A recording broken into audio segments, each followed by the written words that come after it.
I'm Dr. Tyson Morostiga. And I'm Dr. Derek Moore, and we are your Sports Quacks.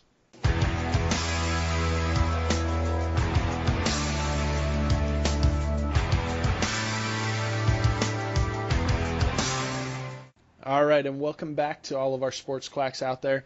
Today we're going to be talking a little bit about chiropractic and the nervous system and how these two relate to each other, how we believe that we can use chiropractic care to affect the nervous system, and just want to talk about overall theories and philosophies that we've heard while we're in school, we've heard from other chiropractors, because I think it's a topic that is very broad. You know, it's hard to really, in my personal opinion, it's really hard to nail down an explanation for what chiropractic does in a lot of ways. So I'm going to talk to you. I want to ask you, Derek, first, in your opinion, I just want to I'm going to let you kind of run with this. Does the chiropractic adjustment itself, without any other treatment, affect the nervous system, and how? Yeah, and I feel as though the one thing when we were in school, we got the neuro, we had the anatomy, and then we had chiropractic philosophy, and I think it was called evidence-based reasoning for chiropractic or something like that, where they tried to tie everything in, just going through different avenues of immobilization, degeneration, central sensitization, all these different theories of why the adjustment actually helps. And in my opinion, the biggest thing is a matter of, if you just look at spinal manipulation as what it is strictly just a treatment and not some weapon of God, I think it's going to help. My biggest issue with some chiros is that they fall back on that the adjustment is going to be the major game changer, because they feel as though that's the only thing that makes chiropractors different. And I just have a fundamental disagreement with that. I feel as though what makes chiropractors different is that we've been taught from the onset is to be as conservative as possible, and we understand that if we do inputs to the system, whether that's through the manipulation or through just touch or through whatever, that the system's going to do something back. So in my opinion, we affect neurology in the sense that we start to affect the afferent information going to the brain. And what will happen, we have to wait and see. It's a matter of almost that dose response. PTs normally would use load to influence afferent information to the brain. I feel as though we would end up using load plus manual therapy. And that's how we affect the central nervous system, is through outside sources, just because when we're talking about neurology, it can start to get really, really convoluted. And I remember listening to some of these docs when the ones who were specifically neuro, and they would blow you away with all these different theories based in neurology, all the different nerve tracts, all the different parts of the brain. And I feel as though as a student, I was a little bit shell-shocked. And, this guy must know everything. They know all these big words and all of these tracks and everything. But when you start to really look at some of their reasoning, it can kind of fall apart, because a lot of their reasoning ends up being, well, if this happens, then this happens, then this happens, then this happens, and then that's why this happens. But there's no guarantee that that's how the entire chain of events will occur. Yeah, like you have to have this perfect storm. Yeah, you have to have this perfect storm of problems to actually create it, right? Right, it doesn't exactly. happen. Mm-hmm. And I think when it comes to neurology, I think the biggest important part is I'm trying to work back, as I found myself in my career, is just more of trying to relearn some things and touch upon things and figure out what's actually going on. Because when I was in school, it was so so much going on that I didn't really have the time to sit there and try to understand, why am I adjusting this place versus thinking about, I need to have my patient contact, and my adjusting hand is here, and then my support hand is here, my line of drive is this, and then pose. Like, there was so much stuff going on versus just figuring out, like, hey, if I just adjust the cervical spine, is their neck pain going to get better? Yeah. Cool. Is it because I moved C5 on C6? Or is it just because I put information into the system and the system gave me something back? Yeah. So, like, I don't know, Tyson, when it comes to, like, neuro, I know for us, we kind of took the same track. We went a little bit more into the sports track. So how much neuro do you actually start to, I guess, implement into your explanation of things for your patient? Yeah. One thing I love that you said is that we get so bombarded with doctors that spout off big words. And when I say doctors, I mean chiropractors. And yeah. I still believe I am a doctor. I'm a doctor of chiropractic. I just don't want to throw out medical doctors and stuff into this, but I get chiropractors who throw out neurology, and they throw out these big words, and they talk over your head because they don't want you to follow them.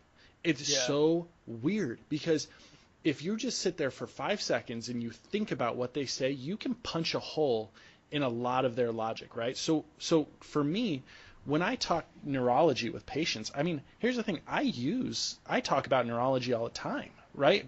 But my understanding of my explanation comes from the knowledge of entrapment sites, and I really like double crush syndrome. I really embrace that in my office because it makes sense. It's one of the only things that just makes clear-cut sense. Now, when we're in school, we get taught, you get a chart, right? So they put you in front of this chart, or they give you this chart of every spinal level and how that affects every organ, every tissue, everything, all the way down, right? And so, they say, hey, if you have a problem with this nerve root, it affects the stomach. You have a problem with this nerve root, it affects this, right? And then they go, hey, if you're going to adjust this segment, it has an effect on this part of the patient, whatever. Right. Now, here's where we get a little interesting, right? Because the philosophy is that if you have a subluxation, a bone out of place, let's say, it puts pressure on a nerve root, right? And when it puts pressure on a nerve root, then it affects the way that nerve functions. It affects the way that it functions from a afferent, receiving signals from the tissue, and also from an efferent, the way that it sends information to the tissue. And this is where we get kind of this gray area, because we know that if you place pressure on a nerve, it functions differently, i.e., disc injuries, facet arthropathies, narrowing, like facet arthropathies, narrowing of intervertebral foramens. So, to me, I am willing to accept a little bit of the idea that if you affect the nerve, will it affect the way that your organ tissue functions? Right. And I'm okay with that. I can accept that a little bit. So I'm semi. Okay. Okay, I'm semi okay. I'm good with that, yeah. And the only reason why I'm semi okay with that is because the beginning of it is the problem. Yep. So it's a matter of, hey, if there is something out of place putting pressure on the nerve. But if there's nothing out of place, then what's putting pressure on the nerve? Yeah. So because that's when the whole subluxation thing falls apart, is because they're just saying, oh, your bone is out of place. Well, your bone can't be out of place. Oh, well, your bone, there's going to be a misalignment of your spine. Well, there's probably no such thing as an actual misalignment of your spine, so what are you talking about now? And it's like, well, what do you mean? Well, the spine isn't going to move out of place. It's a very, very...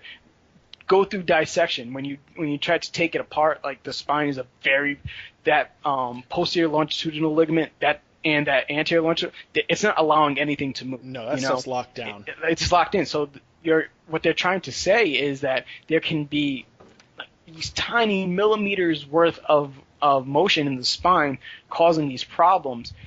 But in that case, in my opinion, the human body would have to be such a highly sensitive system for that to really be problematic.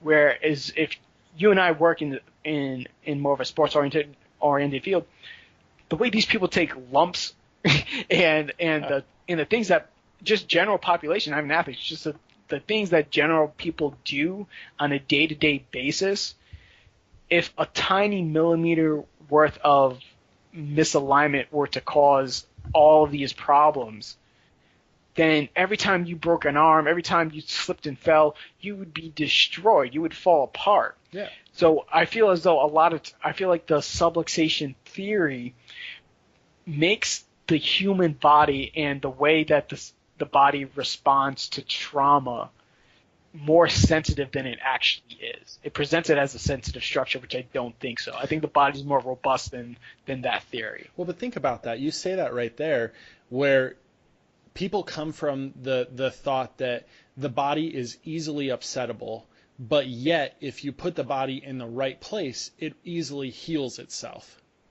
Right. So, right. If we believe that the body is an innate, it has an innate, ability to heal itself, which I agree with. I actually like that.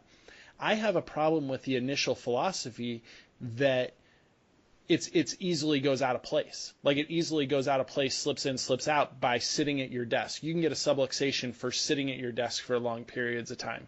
Like I don't agree with that, because if that's the case, you get a subluxation that causes these deteriorating, life consequences. Then my NFL players, when they come in, this dude shouldn't be walking. He should be automatically paralyzed. Like you said, like these traumatic accidents should happen. So to me, personally, like let's talk about like what can cause that. Because if I don't agree that a bone goes out of place, but I'm 100% on board with immobilization degeneration theories, facet, understanding, degenerative, facet degeneration, disc degeneration, disc injuries, extruded discs, things like that. To me. But then, so like my issue with that is you're saying that if something is not moving, it's going to degenerate. Yeah. That's because that becomes like, right. That goes back to the philosophy of, does a joint get inflamed, right? Because inflammation degenerate, that like whole, the movement, it doesn't move, therefore it becomes inflamed, it becomes painful, and then it degenerates. Right. Because like my issue with immobilization degeneration is mostly just from, once again, the science that it's based on. So in chiro school, when we started to talk about it, that it was all about the rats, and they immobilized the rat's tail, and all of a sudden it became like inflamed and fell apart, and they killed the rat, or whatever happened to it. Mm-hmm. But it's a matter of you immobilized it. It could not move. That's, in my opinion, not happening in the human body unless you have a spinal fusion. You can have stiffness in the joint, but it's definitely not moving. You get what I'm saying? Yeah. Well, let me jump in there. Yeah. If I'm good with, I'm not going to say like if a joint is immobile, it probably won't degenerate, but I'm okay with saying, hey, a joint has lost a range of motion, so the joints that act around it are more likely to degenerate above and below segments, or facets on the opposite sides, contralateral sides, things like that. Like that to me makes sense. Excessive motion in areas where there shouldn't be motion, to me, would be subject to degenerative processes. Okay. See, like, because I don't like the idea that one joint gets locked down, so it becomes inflamed, and that pushes on the nerve. I don't like that idea.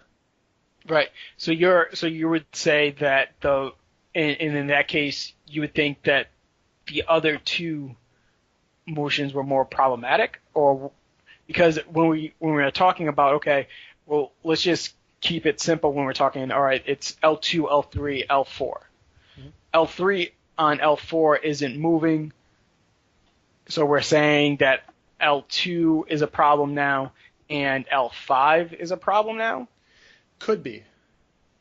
Okay. Could be. But then my issue with that is for Kairos, if the adjustment is going to work, they're saying that they can adjust L3 on L4. You get what I'm saying? Yeah, yeah. Because it's a matter of we we don't know this for a fact, but it's still unproven whether or not we can mobilize specific joints in the spine. You're opening up a can of worms, dude. You're Yeah, going I deep know. here I because had to, agree. you know. I Right, agree. Like I want to create motion, but here's my thing: when I adjust someone, where I create motion, in my opinion, is where it's needed. Like because mhm, it's not to me. I'm not. Here's where I had an argument with one of our with. I remember this argument with a professor, and it was very open because it frustrated the crap out of me because I asked. I said, well, okay, you're telling me that we need to be specific when we adjust, and we're mhm, adjusting specific joints. So you tell me when I adjust someone, should I hear one pop, right? right. And the professor looks at me square in the eyes and says, if you do it right, yes. And I went, well, I'm never going to do this right. Like I'm never going to succeed in this profession because I never get one pop. That doesn't Mhm, make sense to me because especially from the fact that like if you move one facet joint, you have to move the other. right. They have to move together. Like it's like saying, "Hey, when I adjust one SI joint, like it's a ring, like it doesn't move the other." That doesn't make sense. So, Yeah. backing down. Hold on. Let me back up Mhm, because I'm with you there because um let's I'm with you in the fact that this is where we get to be all convoluted and trying to, this is where chiropractic gets a little bit hazy and a little bit crazy. But let's back it. Let me ask you this: from yeah. creating motion, if we improve the mobility in the spine, Mhm, right? Say we're adjusting because hey, you have decreased movement in the lumbar spine, and you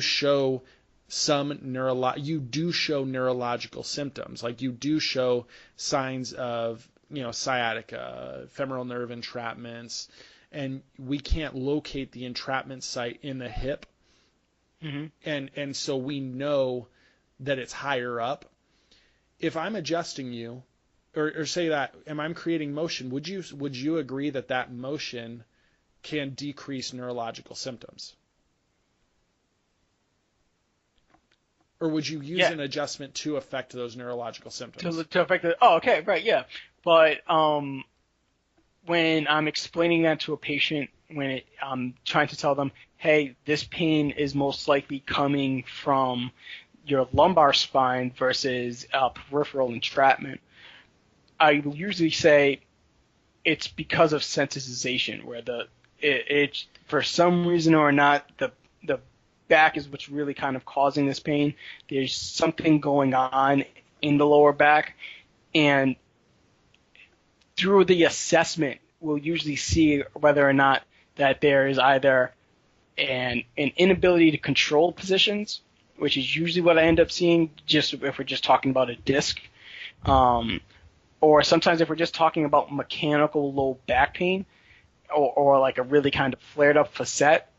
When I'm adjusting, I'm really thinking about, okay, the adjustment's going to affect the joint capsule, and then the joint capsule will affect the central nervous system, and then you can go into just the paraspinals, which now through the HVLA, the high velocity low amplitude adjustment, that can affect what are they called, muscle spindles and Golgi tendon organs, and that can go through the pain gate theory, and that can affect some pain symptoms. So there's a lot of things going on, but in my opinion, I don't think that I'm moving the segment that's putting the nerve in a problem. Yeah. Does that make sense? Yeah, absolutely. So we're talking about desensitizing that area. I was reading a study Right. as I was preparing for this article, and essentially it was research done by a not it was done by a chiropractic group, right? Which is wonderful.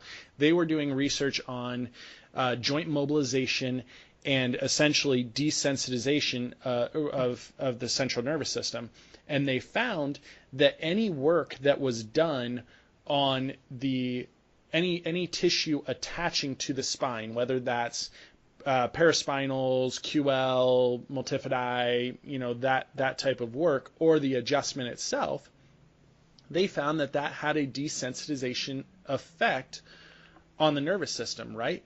Now, let's say, like, okay, you talked about the joint capsule affecting the central nervous system. Like, if here's one of my big things is, like, okay, if the joint capsule itself is affecting the nervous system, right? Can the joint capsule be inflamed, right? Can a joint capsule be inflamed? It's a ligamentous tissue, right? Yeah, that's right. Yeah. It doesn't necessarily have a blood supply. Mm-hmm. So can you feel pain because of a joint capsule? Well, I would necessarily say yes, Yeah. but I don't have any of the information to back that up. Mostly just because when it comes to the joint capsule, is that it has a high amount of afferent type 2 afferents coming from it. So basically, your brain has a very, very big connection to what's going on in your joint capsules. Mm-hmm. So if you're going to affect anything to try to go after the brain, you want to go after, in my opinion, the joint capsule first. Sure. So if I'm working on the shoulder, I'm usually going after capsule and then broadening off to soft tissue. And then if I need to, we can start talking about what's happening in the cervical spine and then the thoracic spine. But the first thing that I'm trying to do is affect joint capsule. Yep. Because that has the most information going towards the actual brain. But when we're talking about if you can do some type of dissection or some type of testing where you can see, hey, is this capsule actually inflamed? And are there markers for inflammation in the capsule? I'm not 100% sure. Yeah, I'm not 100% sure either, because I know it can be an inflamed tissue and that your brain can sense pain from it. And that makes sense, because you can have a sprain, you can have a joint sprain. Is it as likely with facet joints? No, but it can happen. It's more likely to me. It's far more likely in the cervical spine and thoracic spine to see that kind of situation. So, like, hey, you get someone in, they have that sharp pain. It's not rib, it's not a rib out, and it's more central. Then yeah, absolutely. Like, I'm good with a joint capsule and a joint capsule issue, or a facet problem. Now, to me, I mean, here's where we get really interesting with, this is where we get kind of into that that sensitization kind of debate, and that's where I'm at. Like, that's when it comes to all of this. Like, my goal is, as a chiropractor, is diagnosis is key, right? I want to look through, if somebody tells me that they have some sort of neurological symptom, and you got to think, like, I come from the realm of, I deal with a lot of pain situations. I do wellness care. Like, I do wellness care. Right. Patients that are asymptomatic, absolutely do I adjust them, because I know the benefits of a chiropractic adjustment. I do understand, and I live and abide by the fact that chiropractic adjustments help maintain quality of life. I agree that they can have neurological benefits, wellness benefits. People feel better when they leave. Now that I went off on that ramble, I'm going to try and bring it back in. Sorry. Ugh, that's what I do. Crap. But basically, like, when I do a diagnosis, I'm going to rule out because I see pain. I'm going to rule out peripheral entrapment first. Mm-hmm. And even when I do see a peripheral entrapment, there is still that underlying, hey, this could still be a sensitization from a disc injury. This could be, sensitized from the paraspinals and how they interact. And then I love that I can use an adjustment as a to affect the tissue, paraspinal tissue, and that adjustment can affect the muscle spindles and get them to relax. Right. Right. And I agree. And the biggest, I think, thing that I feel as though when we went into chiro school, everybody had a chiropractic story. And even I listen to podcasts with chiros, they'll be like, "Oh, what's my chiropractic story?" And they always talked about how the chiropractor helped them get out of it, and that's how they believed in the even as you said, like the power of the adjustment. Whereas I never had that. I never went to a chiro. I didn't know what chiro was a year out before going into it. And when I do, as you said, wellness care, patients who are asymptomatic who come in, and I don't have issues not adjusting them. And when I don't adjust, it's not my opinion for them when they ask me like, "Oh, am I not going to get adjusted today?" I'll say like, "Hey, if you want it, sure, we can do it." Some people just like to be adjusted, but for the most part, I use those follow-up sessions to work through whatever exercise and or mobilization that I need them to do on their own, because I don't believe in the power of the adjustment. I look at it as a remedy that can help calm the system, but we need more input into the system to make a change in the way that the nervous system will respond. The nervous system is only responding from outside information, and if we don't change outside information on a long drawn out case, that patient coming in for an adjustment every 1 or 2 weeks in the same area, and you haven't given them any type of work to do at home, will just continue to come in for the same adjustments in those same areas. You know what I'm saying? But you see, that's what sets you apart as a sports chiropractor, or sets you apart as a evidence-based chiropractor, right? Is the fact that you're willing to step back and say, okay, I know, I do trust that the adjustment will calm down the system, but I know that to really make changes, we have to stress the tissue actively, right? Mm-hmm. So for me, I adjust all my patients. Can I find a loss of movement in a joint every single time someone comes in? Can I find stiff joints? Heck yeah. That's why when somebody goes out and like chiropractors get you at the mall and they go, "Oh, let me do a spinal screening on you. Can you find it restricted motion?" Heck yeah. I'm going to find restricted motion on every single one of those patients or those people that walk by. But does that mean that these people are desperate for chiropractic care? Not necessarily. But let me be honest. Like, if you have restricted motion and I adjust you, are you going to feel fantastic? Heck yeah. Like, you're going to feel a night and day difference if you've never had it done before.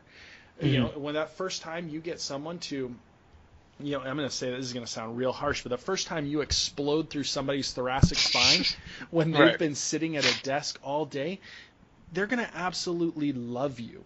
And to me, that is the power of that chiropractic adjustment. When I talk about the power, I'm not turning your lights on. Oh, you're not turning that power on, man? Oh, all right. I thought you were. I'm not spiritually healing you by putting a force through you. Like, no, that stuff is crazy. But I'm giving you mobility where you've never had it before. I'm going to change your world. And I'm good with that. Like, that makes sense to me. So when I explain to patients how I'm going to affect them and how I'm going to affect their life, I'm sitting there teaching them about movement, the importance of movement. And I'm not saying like, "Oh, go swing from the jungle gym or the monkey bars out at the playground." Like, you need to move, brother. Deep Yeah. squat every single day. Forget sitting at a desk. You need to stand and do 50 squats. You need to No, quit your job no, tomorrow. like yeah, exactly. Like that's the stuff that we talk about. But here's my thing. You have to when you educate patients on chiropractic. To me, I'm okay with teaching the power of the adjustment. But Yeah. what scares me about certain things is teaching that the adjustment has this greater neurological impact Effects. Yep. than it does. But here's my thing. For me, I did have a couple of those chiropractic experiences before school. Mhm. Now let me say it wasn't like crazy.